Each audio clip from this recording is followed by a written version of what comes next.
All right.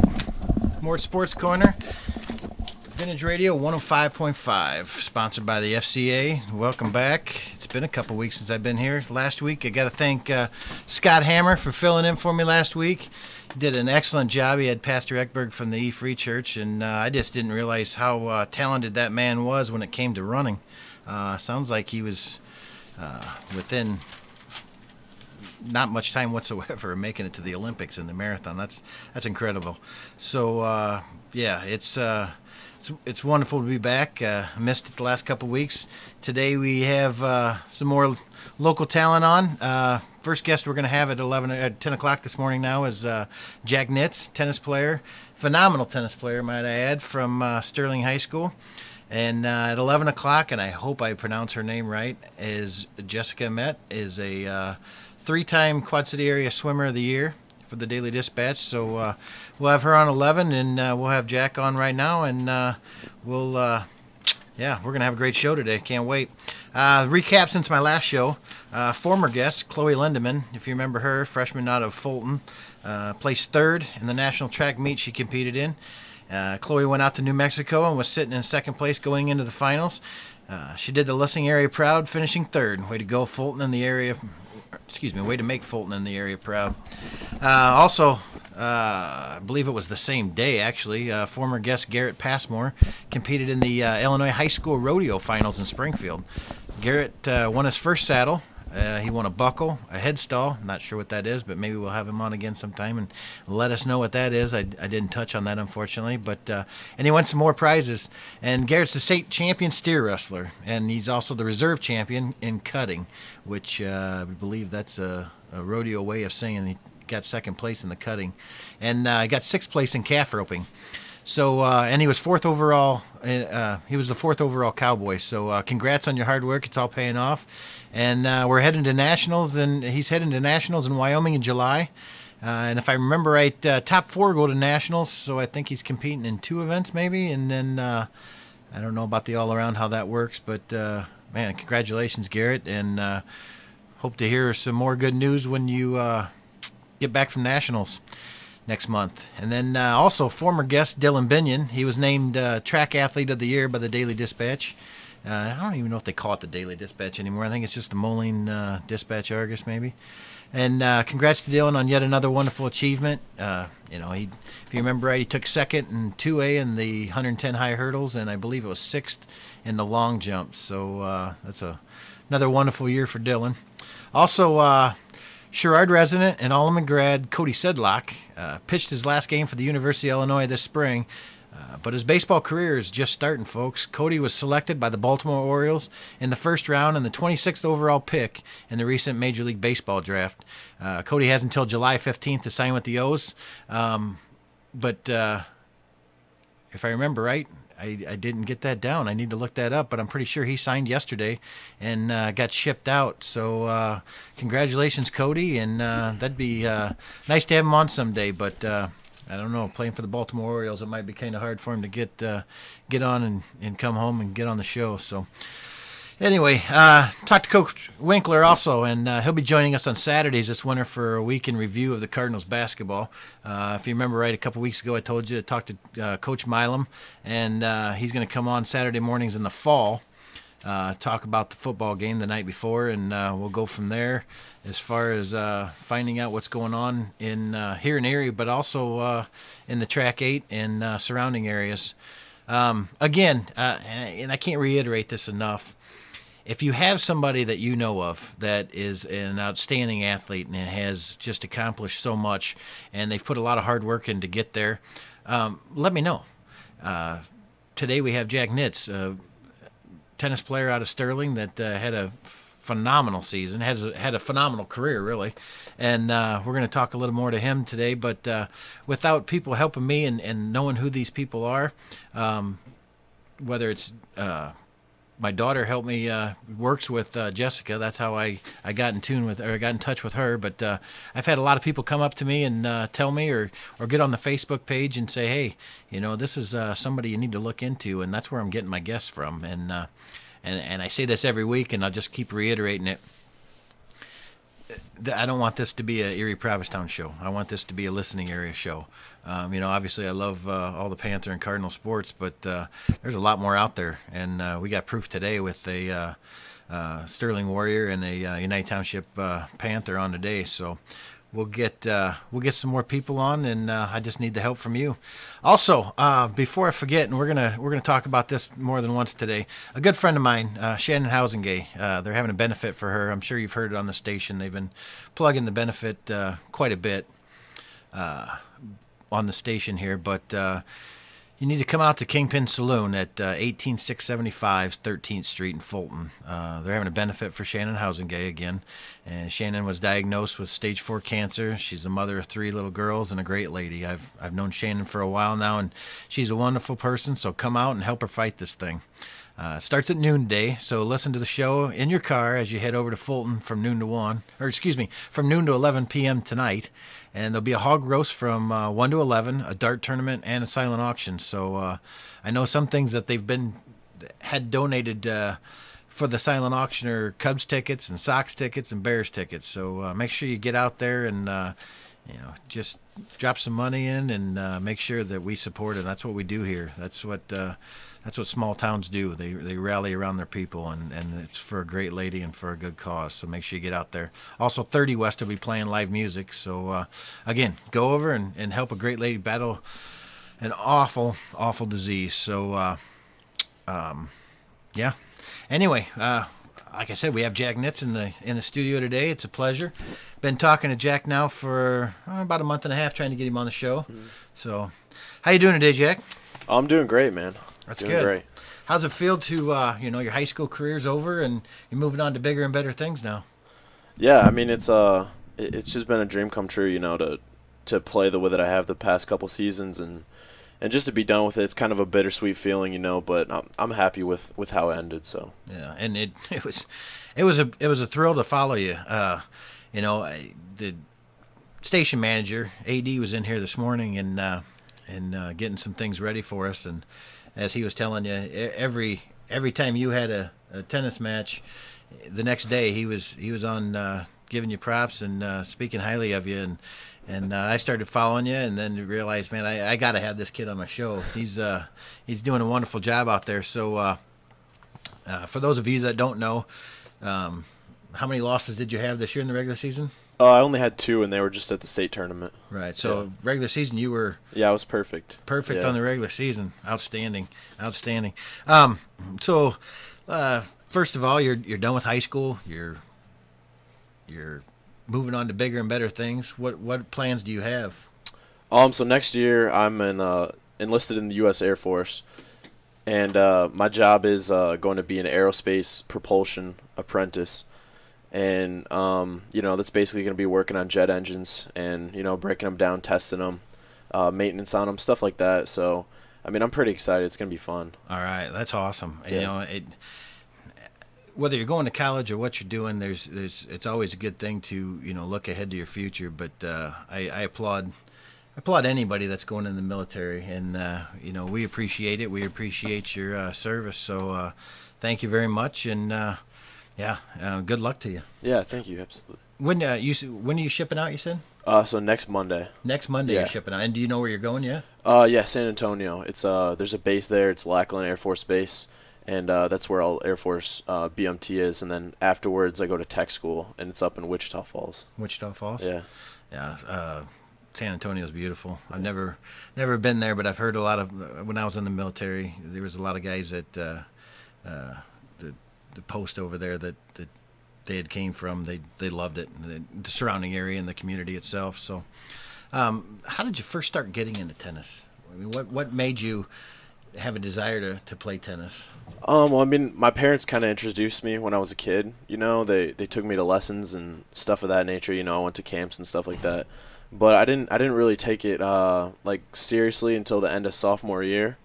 I was kind of just going through the motions with tennis until I started losing a couple of matches that I knew I should have won, and then I kind of amped up my training routine and went a lot harder in the off season, and then got the results that I did junior and senior year. So, I mean, tennis has always just been a part of my life. I've always kind of I've always kind of been on the tennis courts. And it's just been fun for me, you know. I've always been kind of naturally good at it, and just when I'm on the court, it just feels good for me. Yeah. Yeah. Well, and just when you walked in, I noticed you're tall, and I have a really good friend of mine, Jay Scranton from Moline. That's like, I think he's like 6'7", 6'8", and he was. Well, I don't remember exactly how he did in high school, but I'm just going to call him a state champ from Moline. So I'm pretty sure he placed really high, if not state champ. But it seems like you guys are all tall. I mean, are there any short tennis players? Yeah, I mean, some of the best players are short, you know, they're short, quick guys. But when you look at, like, the pro tour, a lot of the guys are pretty big, you know. They're like 6'3" at least, and they can move really fast. So, I mean, when you have that length, it's definitely an advantage, you know. Well, yeah, you get, you know, the law of physics. You're probably getting some speed in there. What's your fastest you've ever been? Have you ever been clocked? Like serve? For serve, yeah. I mean, I hit a serve like 115, so that's a decent. I wouldn't want to be on the other end of that. But all right, well, we'll be back in a little bit. We're gonna play some commercials here and play a song or two, and we'll be back with Jack and find out a little more. Hey, make sure you go out to the air show. It's a wonderful time. Sounds like they're talking about having this the last one, so make sure you go out and see it. I don't know if that's going to be the case or not, or if it's just a little politic to get some more money from the city of Davenport. But either way, you better get out there and see it because, man, it's a great time. I've been to numerous of them. I've worked numerous of them, so it's a great time. You need to get out there and see it. First of all, you need to go and like my Facebook page, Mort'sSportsCorner. And I'd have to look it up to make sure, but it's Mort'sSportsCorner, Vintage Radio 105.5, Erie, Illinois. Just find it, like it, and I'm going to put your name, if you like it today, or you already have liked it, your name's in a drawing, and Quad City Entertainment, the QC Family Entertainment Center in Moline, has given me a family pack certificate, and it's good for one family pack at the Quad City Family Entertainment Center. It's good for one lane of bowling for up to 4 people, or 2 games apiece, and a large pizza, a pitcher of pop, and 4 laser tag missions. So all you got to do is go to my Facebook page, make sure you like it, and you'll be put your name into a drawing, and at the end of the show we'll draw for that and give it away and contact the person that's won it, and they can go do a little bowling and get some pizza while they're at it. So make sure you go on there and make sure you like it while the show's on, because like I said, we're going to draw for that at the end of the show. So get on there and do that. Back with Jack Nitz. Again, Jack's a phenomenal tennis player from Sterling High School. Undefeated regular season. Went down to state. Won his first match pretty handily, wasn't it? Mm-hmm. I mean, you probably didn't even break a sweat in that first match. No, yeah. Next 2 matches didn't go quite the way he planned, but hey, that's the way the state tournament goes in every sport. It's not always the best who win. It's not always, the way we want it to happen or it turns out, but phenomenal season and phenomenal career, really. You made it last year as well. We'll talk a little more about that in a little bit. He made it last year. He didn't get to compete last year, and we'll talk about that too. But also proud to say that you're going to ship out on Monday for the Air Force. So it's quite a happy time right now for excitement. Yeah, I would say, because how long ago was the state tournament? It was only like 3 weeks ago. Yeah, I mean, it was pretty recently. So now, how does that work? I saw the brackets on there. I went to ihsa.org and saw the brackets, and it's huge. Yeah. How many people make it to state? I think like maybe 164, something like that. But I mean, there's a lot of kids, and it's double elimination, so it takes a long time, And there's no class system, right? No. Next year will be the first time that they're going to implement a class system. But as of right now, Illinois is like one of the few states where it's all together. Like Iowa has it split up into like A or double A, like that, like football is. But for Illinois, it's just all grouped together, so it's kind of tough when you have like smaller schools going to state and they qualify for state, but then they're playing against like schools that have thousands more kids in them, So exactly. What? Any idea what Sterling would be next year? I think we're gonna be they're gonna have two divisions, so they're gonna have a division for the bigger schools and then a division for the smaller ones. Sterling's gonna be on the smaller side, Okay. and to put that into perspective, Moline's gonna be on the bigger side. So it's just like that. Okay. Mo, I remember back in my day, which we won't go into that because it was quite a while ago, but Moline was an absolute powerhouse. Yeah. And it didn't matter whether it was the doubles, the singles, or what it was. They won everything every year.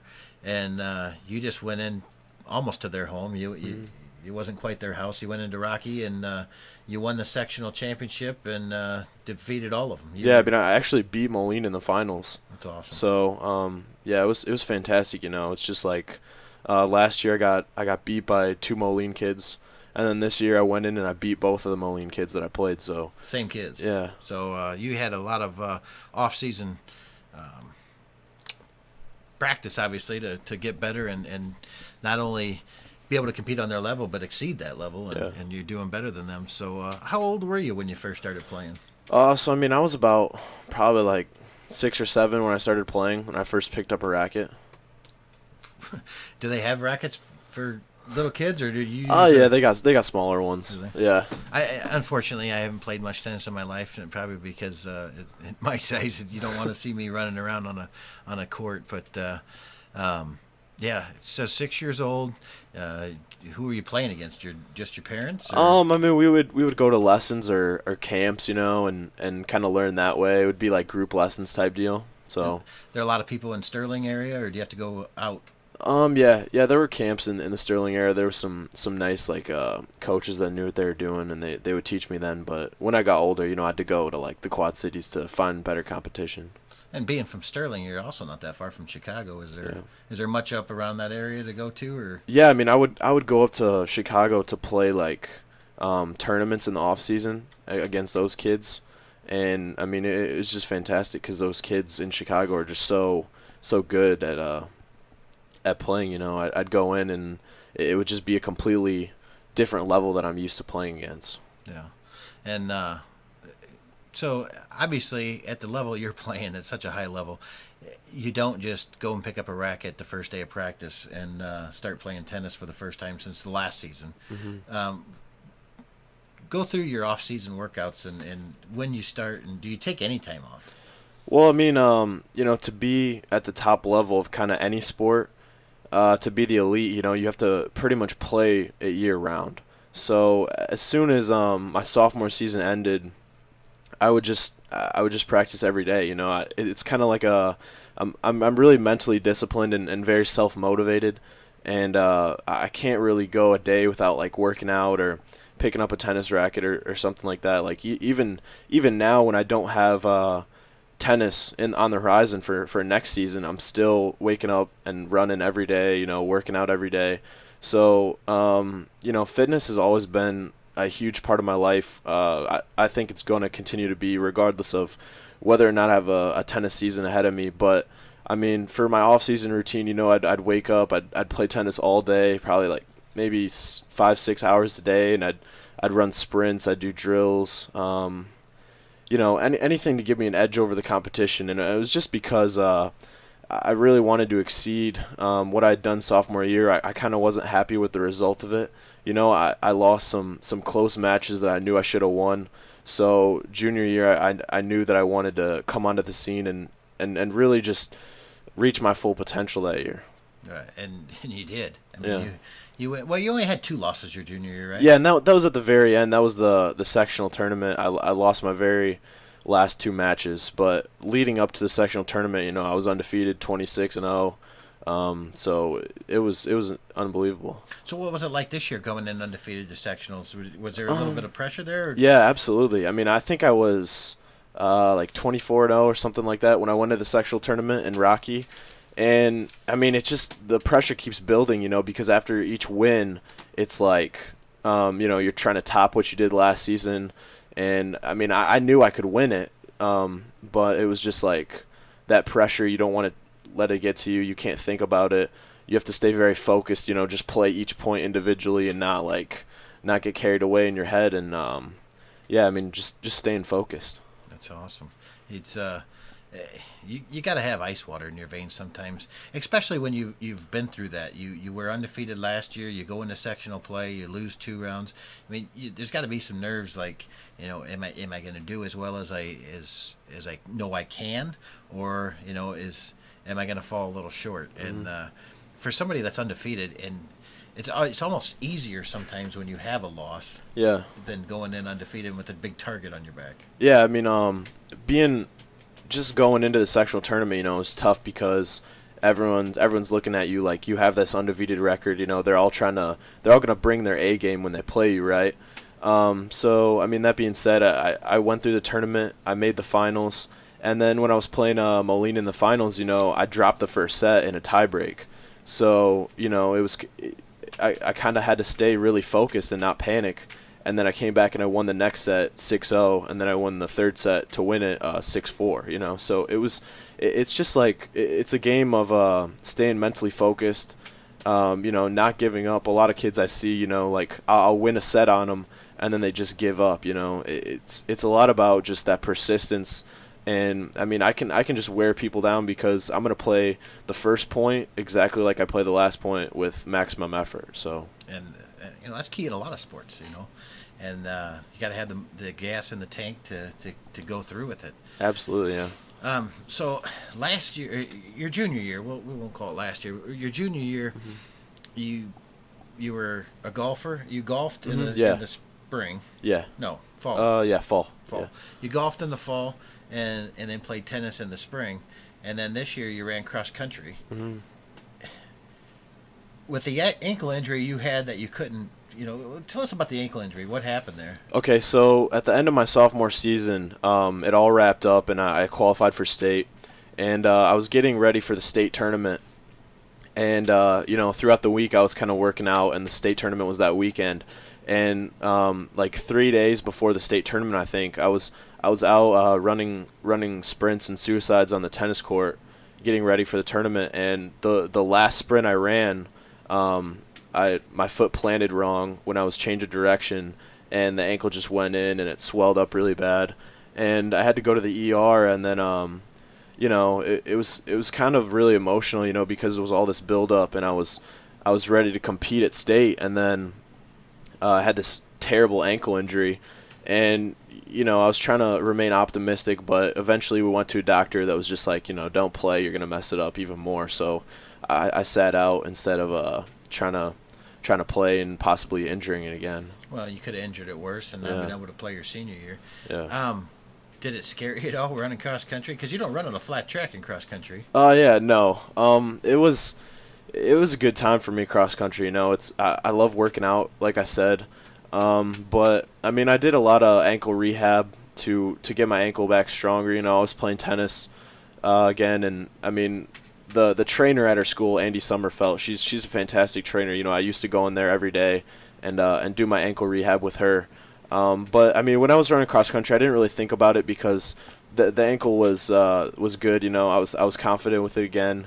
And I mean, it never really crossed my mind. I was just having fun, getting the miles in and just competing. Well, we're for everybody in the listening area that's been following your career or your season this year, we appreciate that you made it through unharmed this year, because again, this station in particular has been following your season, and we couldn't be prouder. Yeah, thanks. It's nice. We have a hotbed of athletic talent right here. I mean, between the Quad Cities, the Sterling-Dixon area, I mean, state championships in football, and we talked earlier, Moline dominated in tennis at one time. Moline and UT used to dominate in softball. The whole area is just a hotbed for wrestling and football. Mm-hmm. It's a wonderful place to be from if you're a sports fan. So, we love to hear stories like this, and encourage you to just keep going. Are you going to be able to play tennis at all competitively after this, or? Yeah. So I mean, in the Air Force, I'll probably be playing in rec leagues or just on my own. I'm sure I'm going to be working out a lot, and I'm sure I'll be playing golf and just staying active as much as I can. And where are you going for basic, you said? So San Antonio. San Antonio, yeah. That's right. So, and you're leaving Monday. Who's your recruiter? So my recruiter is Staff Sergeant Morrison. He's based out of the Dixon area, and he's done a fantastic job, man. I mean, when I went to enlist, I was a junior, and I went into his office, and he had just coming in, so he was a new recruiter in the area because in the Sterling, Rock Falls, and Dixon area, they haven't had a recruiter in there for a while. It's just been Army and Marines, and he's really come in, and he's done a phenomenal job. I can't tell you how much of a stand-up guy he is. He genuinely cares about everyone, every one of the people in his DEP, which is a delayed enlistment program. That's what I'm in. We go on trips. We went to Topgolf and hung out for some team building activities. He sets up workout routines. He does it all. So he's a fantastic guy, man. And every time I go into his office, I just feel good about the path that I'm on. So that's awesome. And you do. Like I said, I was in the military as well, and your recruiters, you have to have. You can't kind of a kid. They can read right through you usually. Mm-hmm. So usually the recruiters are some upstanding people. You always hear the jokes of the recruiter lied to you and did all this and that. Yeah. And it's not true. So give a little shout out to your recruiter. Getting back to the tennis part, you dominated in the regular season. Mm-hmm. You didn't really even have a close match at sectionals, did you? Mm-hmm. Yeah. I mean, the only close match was the final. The final. Yeah. So you dominate the regular season. Other than the finals at sectionals, did you have any close matches through the? Yeah. I mean, I had two. I think I had a close one against LP, and then I had a close one against Allman. Really emotional matches because whenever you're dealing with kind of like coming back from losing, like I lost the first set in both those matches, to come back and win the next two sets, it's very difficult because you just have to stay calm and you have to stay focused emotionally, and it's a big deal to do that. A lot of players, like I said, will just quit, and you have to have that resolve and that resilience to just keep going. Well, and we talked, there's obviously a big target on your back because you're undefeated, you're coming in. But on the other side also, it's got to give you a big emotional lift knowing, hey, I've been dominant. I can't get cocky. I can't, take for granted my opponents. But on the other hand, we do have to make sure that, we go in and get the job done and are confident. Mm-hmm. So. Yeah, absolutely. I mean, one thing I will say about that is, like, all the opponents I've faced, they all, most of them try as hard as they can to come at me. But what it's going to come down to is who puts in more work in the off season. All right, we're going to hear another song, and we'll be right back with Jack Nitz. Just a reminder that today is Shannon Housingay's benefit. It's at Kingpin Saloon at 18675 13th Street in Fulton. Shannon has been diagnosed with stage 4 cancer and is a mother of 3 girls and a great lady. Like I said earlier, I've known Shannon for a while. Played darts with her on a dart league, and she's a wonderful person. So come out and help her fight this thing. Starts at noon. So you can listen to Jessica's interview on the way to Fulton and get there right when it starts and hear the entire show. So make sure you head on over to Fulton. They're having a hog roast from 1 to 11. That's dart tournament. I'm not sure. I didn't get the time that was starting, but there's also going to be a silent auction, and then some of the prizes for the silent auction are Cubs socks and Bears tickets, and 30 West is going to be playing some live music, so go on over and help a great lady battle this awful disease. So anyway, we're back with Jack Nitz, senior. No, he's not. He is an alumni for Sterling High School, tennis extraordinaire, shall we say. Jack, one thing I noticed, what I do is I always have the guests send me their list of achievements, whether it's community involvement or their sports involvement, their academics or whatever. But the one thing that stood out to me was 4 years on the high honor roll. Mm-hmm. Yeah. You're also 2-time academic all-conference tennis player and once each for cross country. Yeah. So obviously you don't just open a book when school starts too. You do a lot of studying as well. Yeah, I mean it's a lot of just paying attention in class. Studying, getting the job done when it comes to grades. My parents have always made sure that I get good grades. I take home at least a 3.5 or higher. I'm in National Honor Society too, so you have to have at least a 3.0 or higher. But my parents have always pushed grades with me. And it's something I just wanted to do. I've never wanted to slack off in the classroom. And what can you tell kids that they might want to get into tennis? They might be phenomenal tennis players at 8, 9, 10 years old. Can you shed a little light on the subject of what happens when they don't concentrate in school? Well, it's very key to go through high school as a balanced person. You want to come out as a balanced person. You want to have the grades and the athletics, right? So to just focus on sports is not the smartest thing, because not everyone's a LeBron James. It's going to go straight to the NBA from high school. Very few. That's just not going to happen. So you want to have grades first. You want to be a smart kid coming out, and then just focus in the classroom. You want to have both. You want to be a balanced person. And exactly, and you've got to have the grades, or you don't get to play. Yeah, exactly. If you can't even swing however low the GPA is to play, you can't even play your sport. So just take care of the grades, and you won't even have to worry about it.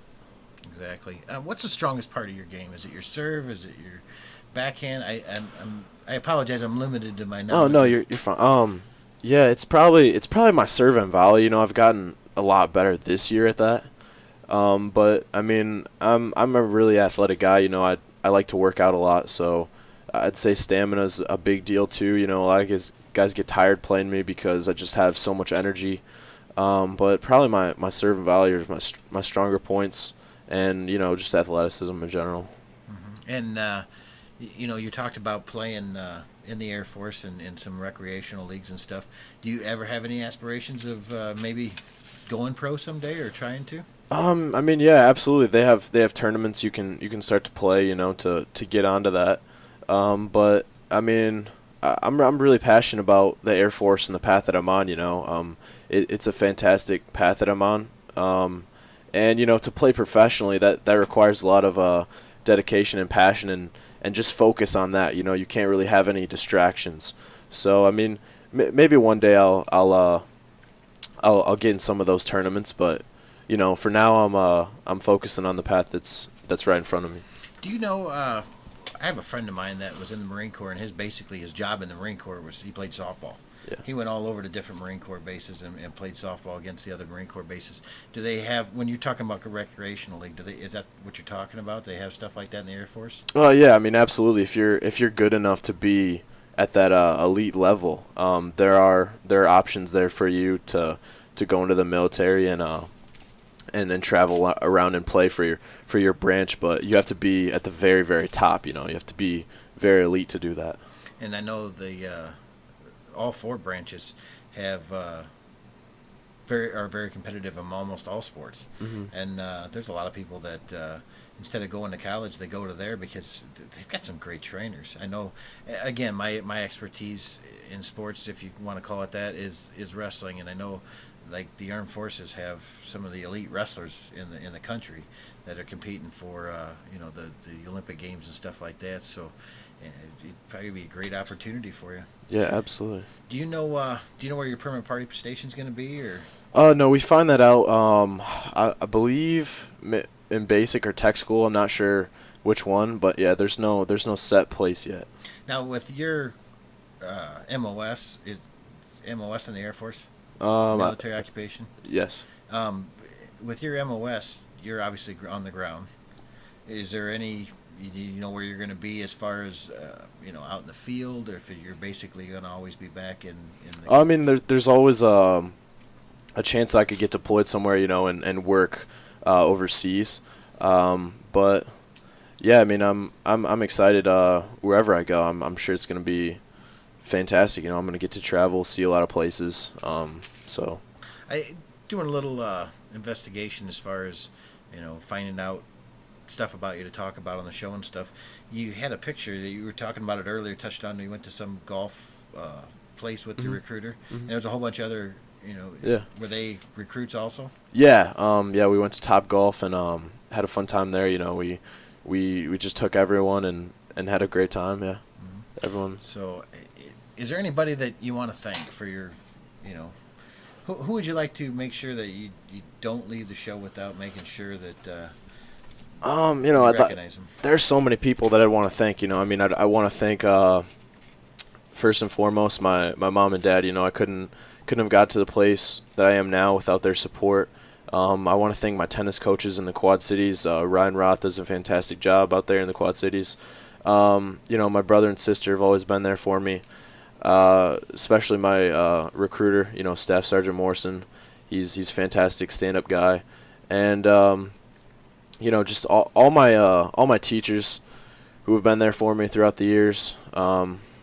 Everyone that I've come across has really been supportive of me. So I just want to thank everyone that's helped me, along the way to get to the point where I am now.